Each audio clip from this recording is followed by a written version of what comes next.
আসসালামু আলাইকুম, welcome to BD to global. দেশ এবং দেশের বাইরে থেকে যারাই আমাদের ভিডিওটি দেখছেন তাদের সবার প্রতি রইল আন্তরিক শুভেচ্ছা ও অভিনন্দন।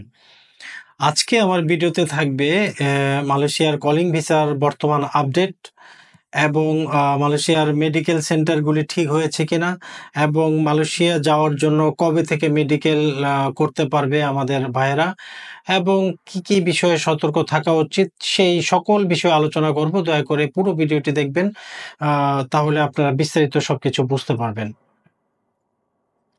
তো আজকে মালয়েশিয়ার ব্যাপারে সর্বশেষ যে আপডেটটা সেটা হচ্ছে মে মাসের 31 তারিখ মালয়েশিয়ার রাষ্ট্রদূত এবং বাংলাদেশের রাষ্ট্রদূত তারা বিভিন্ন বিষয়ে বসেছিল এবং বিভিন্ন মালয়েশিয়ার আরও এক ধাপ এগিয়ে গেছে মালয়েশিয়া খোলার ব্যাপারে, ঠিক আছে। এবং মালয়েশিয়া সরকার এবং ঘোষণা দিয়ে দিয়েছে যে তারা নট অনলি বাংলাদেশ 13টা কান্ট্রি থেকে তারা কলিং ভিসায় কর্মী নেবে। কিছু, কিছু দেশ থেকে কিন্তু অলরেডি কর্মী নেওয়া শুরু হয়ে গেছে। সেই ঘোষণা অনুযায়ী আপনারা সবাই অপেক্ষায় আছেন, শুধুই অপেক্ষা আছেন যে মালয়েশিয়া মানে খুলে গেল এবং কালকে থেকেই আপনারা মেডিকেল করতে পারবেন এই সংবাদটির জন্য। ঠিক আছে? এই সংবাদটিও আপনারা পাবেন ভাই। কিন্তু প্রত্যেক ধাপে, ধাপে যে কাজগুলি আগাচ্ছে সেই যতটুকু তথ্য আমরা পাচ্ছি সেই ততটুকু আপডেট আপনাদেরকে দেওয়ার চেষ্টা করছি। ঠিক আছে? আর সেই ক্ষেত্রে এই যে একটা বললাম যে ২ রাষ্ট্রদূত বসেছে, মিটিং হয়েছে, তার মানে আরো এক ধাপ কিন্তু এগিয়ে গেল। এবং আরো একটা বিষয় আমরা জানতে পারলাম এই কিছুদিন আগে, সেটা হচ্ছে আপনারা জানেন যে মালয়েশিয়া কলিং ভিসা যেতে হলে কিন্তু অ্যাটাস্টেশনের প্রয়োজন হয় এবং আমরা যতটুকু জানতে পেরেছি যে বাংলাদেশের ৫টা আরএল এর নামে অ্যাটাস্টেশন অলরেডি হয়ে গেছে। কোনো জায়গায় দেখা গেছে যে ৭০ জন লোক নিবে, ১২০ জন লোক নিবে, কোথাও ৮০ জন লোক নিবে। ঠিক আছে? মোট কথা আপনারা এখন প্রশ্ন করতে পারেন যে ভাই মালয়েশিয়া তো এখনো খোলেইনি। অ্যাটাস্টেশন কিভাবে দিল? ভাই সার্বিক প্রস্তুতি সবকিছু এগিয়ে যাচ্ছে। সবকিছুই মানে সুপার গতিতে এগিয়ে চলছে। ঠিক আছে? সমস্ত কার্যক্রম একদম গোছানো হয়ে গেছে। এখন জাস্ট অফিসিয়াল ঘোষণাটা করা বাকি। ঠিক আছে? সেই বিষয়টাও কিন্তু আপনারা হয়তো পেয়ে যাবেন। যেইভাবে কাজ আগাচ্ছে আমরা বুঝতে পারছি আপনারা সেই ঘোষণা হয়তো ঈদের পরেই পেয়ে যাবেন। আপনারা যে ঘোষণা অপেক্ষা করছেন যে মালয়েশিয়া খুলে যাবে এবং মেডিকেল কবে থেকে হবে, ঠিক আছে? সেগুলি সব ঈদের পরে আপনাদের কাছে সবকিছু আয়নার মতো পরিষ্কার হয়ে যাবে। আর এখন আপনাদেরকে আমি জানাবো যে মেডিকেল সেন্টার কোন মেডিকেল সেন্টার কাজ হবে এবং মেডিকেল কবে থেকে আপনারা শুরু করতে পারবেন। প্রথম কথা হচ্ছে মেডিকেলের ব্যাপারে আপডেট যেটা জুন মাসের ১৪ তারিখ ঈদের পরে মালয়েশিয়া থেকে একটি গ্রুপ আসবে। তারা বাংলাদেশের মেডিকেল সেন্টার যেগুলি আগেই নির্ধারিত ছিল গতবার ২২ সালে যে মেডিকেল সেন্টারগুলির মাধ্যমে মালয়েশিয়া কর্মী গিয়েছিল ওই মেডিকেল সেন্টারগুলি তারা আবার পুনরায় ভিজিট করবে। তার মধ্য থেকে হয়তো ২-১টা বাদ পড়ে যেতে পারে অথবা ২-১টা যোগ হতে পারে। কিন্তু পুনরায় তারা ভিজিট করার জন্য ১৪ তারিখে আসবে। এবং আমরা বিশ্বস্ত সূত্র থেকে যতটুকু জানতে পেরেছি আ হয়তো মেডিকেল লিস্টটা আমরা পেয়ে যাব ১৫ তারিখের মধ্যে এবং মেডিকেল সেন্টারে মেডিকেল আপনারা করতে পারবেন সম্ভবত জুন মাসের ২০ থেকে ২৫ তারিখের মধ্যে।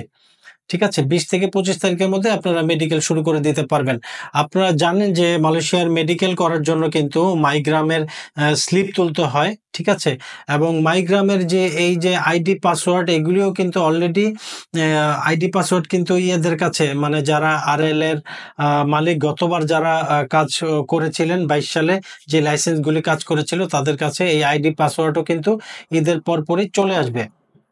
এবং আরো একটা বিষয় আপনাদেরকে বলতে চাই, মালয়েশিয়া কিন্তু অলরেডি একদম স্টেট কার্ড জানিয়ে দিয়েছে। তারা আসলে গণহারে সবাই কাজ করতে পারবে মালয়েশিয়াতে সব লাইসেন্স এরকমভাবে তারা আসলে কাজ করতে আগ্রহী নয়। কারণ আপনারা জানেন যে বাংলাদেশ না শুধু অন্যান্য দেশ যেমন টোটাল ১৩টা কান্ট্রি থেকে মালয়েশিয়া যেহেতু কর্মী নেবে, অন্যান্য কান্ট্রিতে কিন্তু লাইসেন্সধারীর বিজনেসম্যানদের সংখ্যা খুবই কম। হয়তো শত, শত হয়তো ১০০, ২০০, ৩০০, নেপালে 400 এরকম, কিন্তু বাংলাদেশে সেটার পরিমাণ হচ্ছে হাজার হাজার। তো এত হাজার হাজার লাইসেন্সধারী ব্যবসায়ীদের সাথে তারা কাজ করতে আগ্রহী নয়। তারা আগ্রহী প্রকাশ করেছে যে গতবার 2022 সালে যেই লাইসেন্সগুলির মাধ্যমে তারা কর্মী নিয়েছিল সেই লাইসেন্সধারীদের মাধ্যমে আবার তারা কর্মী নিতে চায়, এটা তারা একদম সাফ জানিয়ে দিয়েছে। এবং তাদের নামে যদি কোনো প্রকার মামলা বা কোনো কিছু থাকে সেটা তুলে নেওয়ার জন্য আহ্বান করা হয়েছে। ঠিক আছে? আপনাদের জন্য আমি এতটুকু বলতে চাই যে আপনারা ইনশাআল্লাহ ভালো মতো বাড়িতে নিশ্চিন্ত মনে ভাই ঈদ করেন, ঈদ-টিদ পালন করেন, কোনো সমস্যা নেই। এবং একদম নিয়তে থাকেন যে আপনারা মালয়েশিয়া যাওয়ার জন্য ভাই প্রস্তুতি নিতে থাকেন। আপনারা যেই ভিডিওর আশা করতেছেন, যে যেই কথা শোনার জন্য অপেক্ষায় আছেন যে টিভিতে সংবাদে বলে দেবে, আনুষ্ঠানিকভাবে ঘোষণা দেবে যে শুরু হয়ে গেল মালয়েশিয়া আর মেডিকেল কালকে থেকে শুরু। ঠিক আছে? সেই ঘোষণাও আপনারা ঈদের পরে পেয়ে যাবেন। ইনশাআল্লাহ আপনারা পরিবারের সাথে ভালো মতো ঈদ করেন। আর সতর্কতার জন্য আমি যে বিষয়ে বললাম যে কি বিষয়ে আপনাদেরকে সতর্ক থাকতে হবে। অলরেডি কিছু ইউটিউবার অথবা টিকটকার অথবা অনেক দুষ্ট চক্র শুরু করে দিয়েছে তাদের ভণ্ডামি। আমার কাছে এক ভাই মেসেজ করেছে যে ভাই আমরা 25 জন মেডিকেল করে আসলাম, আমাদের কার্যক্রম এখন তাইলে কতদিনের মধ্যে শুরু হবে বলে আপনি মনে করেন? আরে ভাই, মেডিকেল সেন্টার তো শুরু হচ্ছে, কার্যক্রম হচ্ছে, এখনো পুরোপুরি ফাইনাল কোনো কিছু হয় নাই। মাইগ্রামের আইডি পাসওয়ার্ডও এখনো আসে নাই। আর আপনারা অলরেডি মেডিকেল করে ফেলছেন। কিভাবে মেডিকেল করলেন? সেই কারণে ভাবলাম যে সবাইকে আসলে সতর্ক করা উচিত। মালয়েশিয়ার ব্যাপারে সমস্ত কিছু এগিয়ে গেছে। অনেক জায়গায় সত্যায়নও তারা দিয়ে দিয়েছে, অ্যাটেস্টেশন দিয়ে দিয়েছে। ঠিক আছে? যাদের কর্মী দরকার তারা কিন্তু বিভিন্নভাবে মালয়েশিয়ার বিভিন্ন সংস্থা থেকে অনুমতিপত্র পেয়ে গেছে। কিন্তু এর মানে এই না, এবং অন্যান্য কান্ট্রি থেকেও কিন্তু মালয়েশিয়াতে অলরেডি কর্মী যাওয়াও শুরু হয়ে গেছে। ঠিক আছে? কিন্তু এর মানে এই না, বাংলাদেশ থেকে কিন্তু এখনো কর্মী নেওয়ার ব্যাপারে আনুষ্ঠানিক ঘোষণা হয়নি। যতদিন পর্যন্ত না আনুষ্ঠানিক ঘোষণা আসছে ততদিন পর্যন্ত আপনাদেরকে বলব আপনারা সাবধানে থাকবেন। একদম কারো কাছে আপনাদের মূল্যবান পাসপোর্টটি দিবেন না, এবং কাউকে তো টাকা পয়সা দেওয়া থেকে তো হাজারবার একদম দূরেই থাকবেন। আর দয়া করে এই ভুয়া মেডিকেল আর কইরেন না ভাই।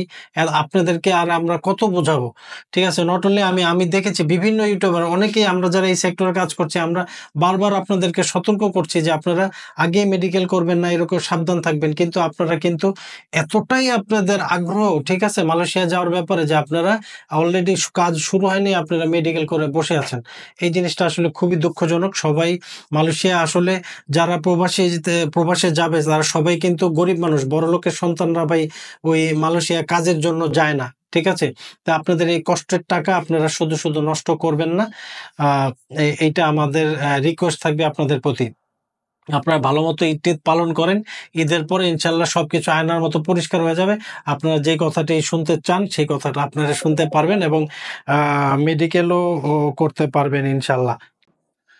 সো আমি আর কথা বাড়াবো না। আজকে এই পর্যন্তই। আমি ভাবলাম যে আপনারা অনেকে আছেন যে বিভিন্ন প্রকার বিভিন্ন ফেক নিউজ অথবা মালয়েশিয়া খুলে গেল, মালয়েশিয়া বিভিন্ন এই টাইপের নিউজে আপনারা একদম বিভ্রান্ত হয়ে গেছেন। অনেকে হতাশাগ্রস্ত হয়ে গেছেন। অনেকে আমাকে বলছেন, "ভাই ২০২৫ সাল তো দূরেই থাক, ২০২৮ সালেও মালয়েশিয়া আর কখনো খুলবে না।" তাদের উদ্দেশ্যে এই ভিডিওটা আরেকবার বানালাম। ঠিক আছে? যে আপনাদেরকে বলতে চাই যে ভাই কাজ খুবই দ্রুত, মানে সুপার ফাস্ট গতিতে কাজ আগাইতেছে। আপনারা হয়তো টের পাচ্ছেন না, আমরা টের পাচ্ছি ভাই। ঠিক আছে? আমাদেরকে উপর থেকে ট্রাস্ট রাখেন। ঈদের পরে সবকিছু ক্লিয়ার হয়ে যাবে। আপনারা সাবধানে থাকেন, নিশ্চিন্তে থাকেন। ঠিক আছে? আর সবাই পরিবারের সাথে ভালোমতো ঈদ কাটান। তো যাই হোক, এখন আর কথা বাড়াবো না। দেখা হচ্ছে নেক্সট ভিডিওতে।